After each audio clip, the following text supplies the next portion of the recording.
Thank you. We'd like to welcome you to the State Board of Education board meeting. We'd like to call this meeting to order, and inside of that, we'd like to thank the UHP Officer Horrocks for being here with us. Thank you so much. I want to discuss just some emergencies. If there's an emergency, we have some exits here, and you can go out the back door or the front door to exit the building. Also, the restrooms are right out this door, so they're easily accessible, and this meeting is being streamed live. We'd like to excuse today Superintendent Sydney Dixon, and Chair Huntsman has asked that I chair this meeting today. We'll start with the Pledge of Allegiance, and Board Member Booth will lead us in that. Please join me in the Pledge of Allegiance. I pledge allegiance to the flag of the United States of America and to the republic for which it stands, one nation, under God, indivisible, with liberty and justice for all. Thank you, Board Member Booth. We're going to have our board member message by Board Member Scott Hansen. Thank you, Chair. Since it's fall, I thought I'd start out today by watching a little bit of football with you. And I've asked Jeff to queue up a couple of videos for me. The first one that we'll be looking at is a clip of Zach Wilson. This is the Jets versus the Titans.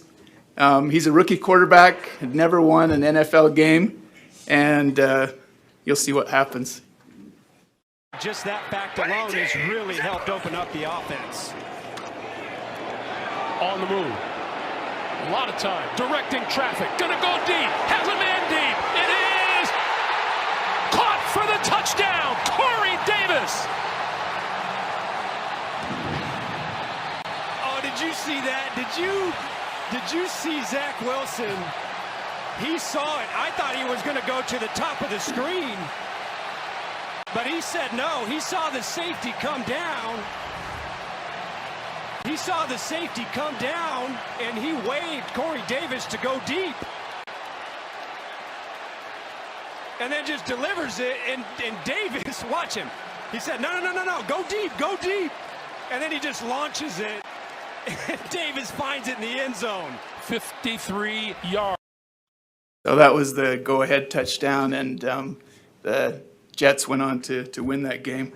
If you can queue up the next one, Jeff. We're going to watch Taysom Hill in this one. This is the Saints versus the Titans. Second down and one. It's Hill. Taysom Hill picks up the Saints' first down, still going. Wow. Hill spins to the goal line. He's in. Touchdown.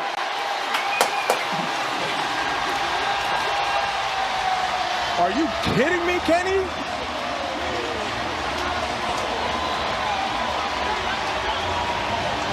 Are you kidding me, Kenny? He broke 7 tackles on that play.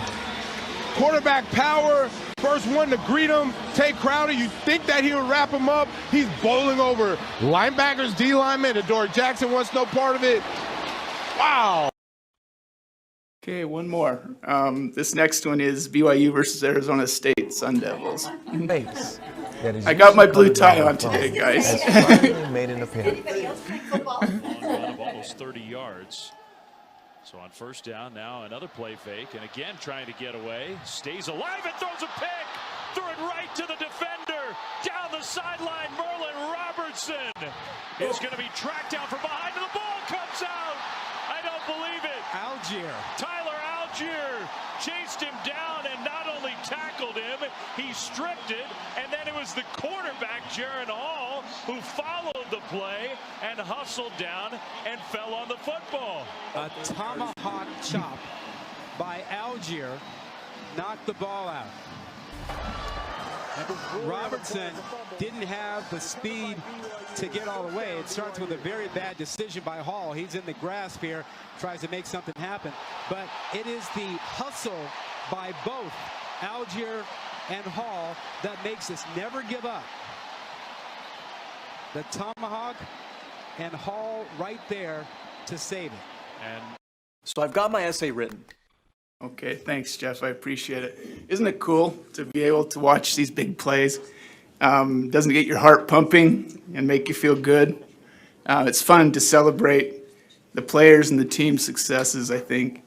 Big plays are extraordinary, unexpected events in a game that really have exceptional results, and they make a difference in the outcome of the game. Big plays are made by players who know how to play big.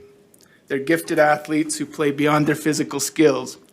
They put forth extraordinary efforts. They show mental toughness, grit, dedication, hustle, determination, poise, courage, resilience, and a will to win.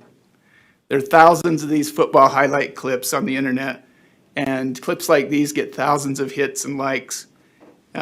We talk about them after the game. We talk about them around the water cooler.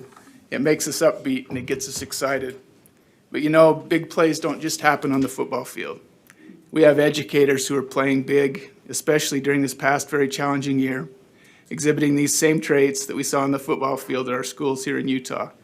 Their efforts are creating big plays that are changing the game for thousands of Utah students. We're presented with one education highlight at each board meeting, and we'll hear about one today, and I hope that we all pay attention, but there's so many, many more.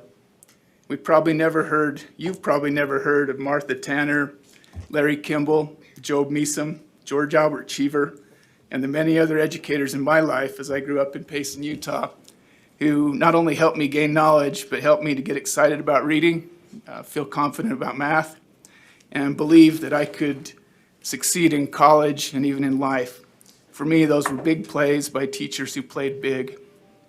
I think it's easy for us to get caught up in the spirit of negativity that's becoming more and more pervasive in today's society.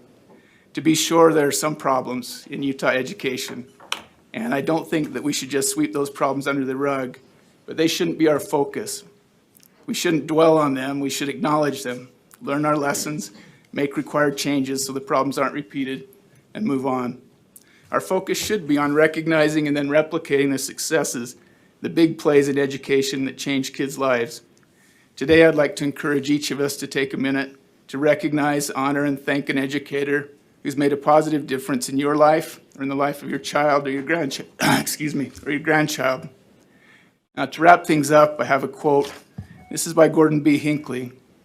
What I'm suggesting is that each of us turn from the negativism that permeates our society and look for the remarkable good among those with whom we associate.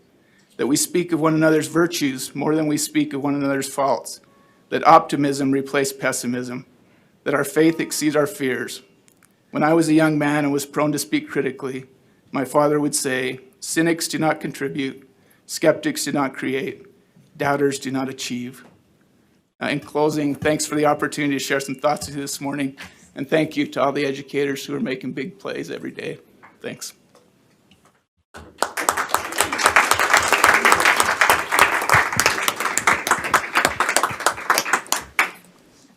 Thank you so much for your comments, but I was hoping there would be some clips maybe on Zach Moss and Jalen Johnson or something. But I do want to make one comment. When you were speaking of your teachers, I got a little teary like you did and started to think of some of the teachers that changed my life. So thank you, Board Member Hanson. I appreciate that.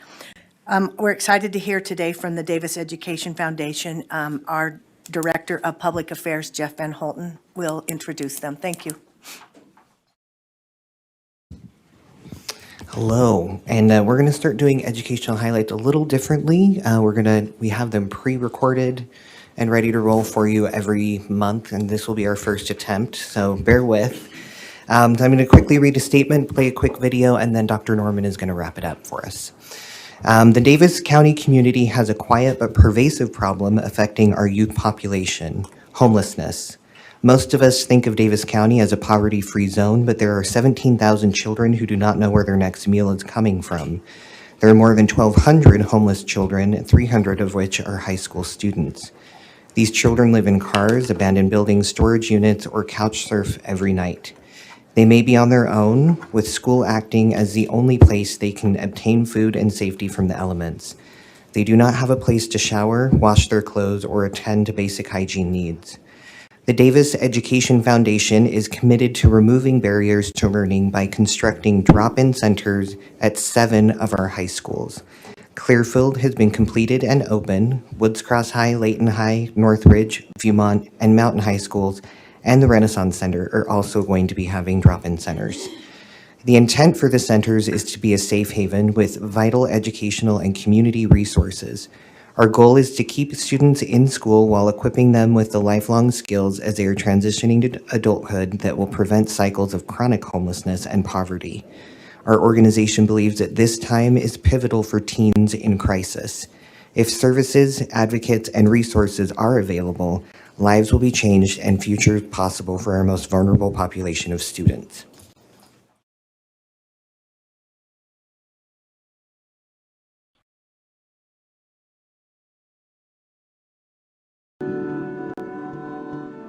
There are several options that we can create within our own community. There are things that you can talk about economically, culturally. When you bring those into your writing, it will help. You've got a place to stay, right? Yeah. We're just gonna be gone a few days.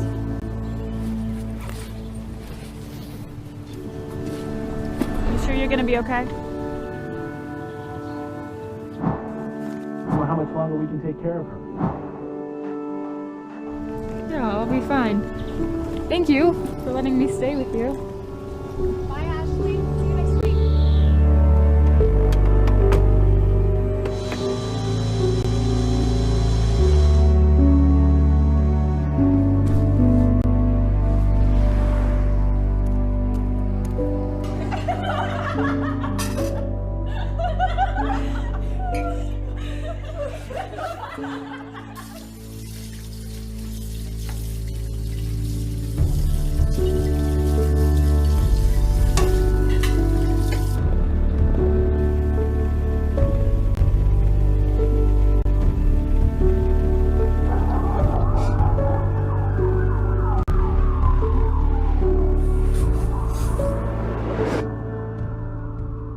Interesting fun fact about your own community, and maybe you can work on finding out other names where they came from.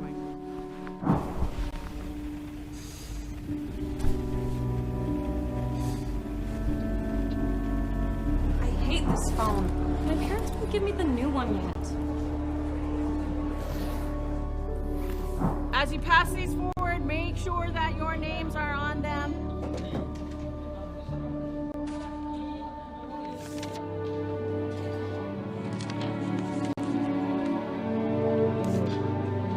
Thank you. Remember, the group project is due this week. You need to find some time outside of class to meet with your partners and make sure all of the subject matter is covered.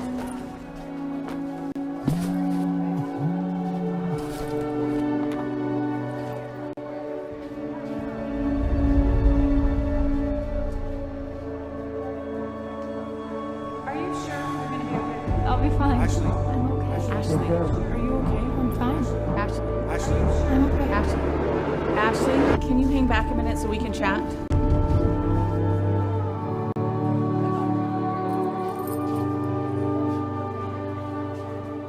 Ashley, are you okay?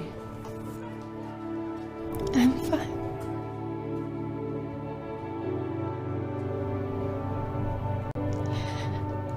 I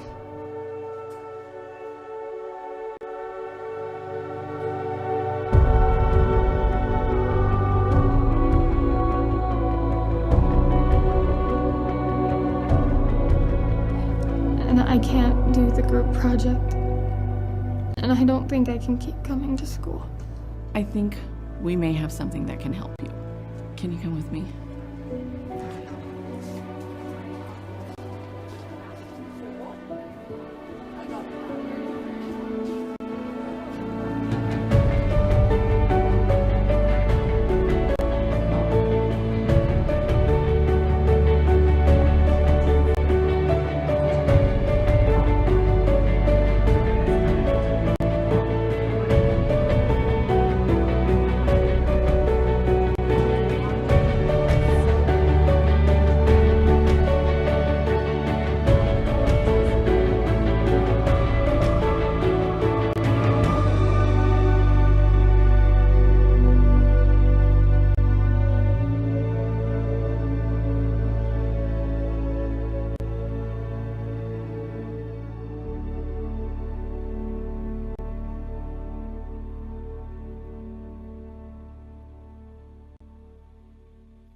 Thank you for watching the video that was produced by Davis School District. Director Sarah Young and I were able to go yesterday and tour the facility and meet with the director that was there, Jenica, that you saw in the video.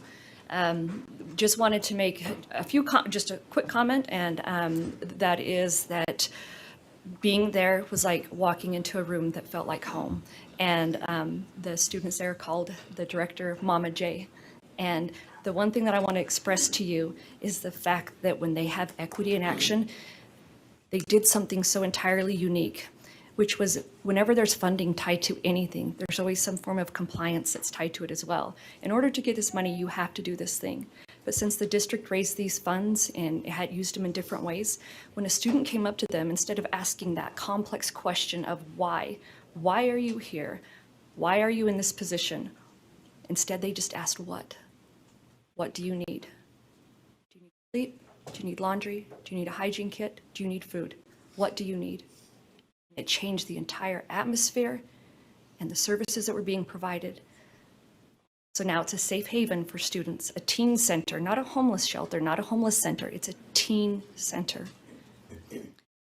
We became aware of of a business case that is coming from the community, and it will be able to scale up these practices for other schools throughout the state. USB staff will be supporting the community in developing these efforts, and you might be seeing this business case coming forward for your review. Thank you, Dr. Norman. Thank you, Jeff, as well. And thanks to the Davis Education Foundation for looking after these children.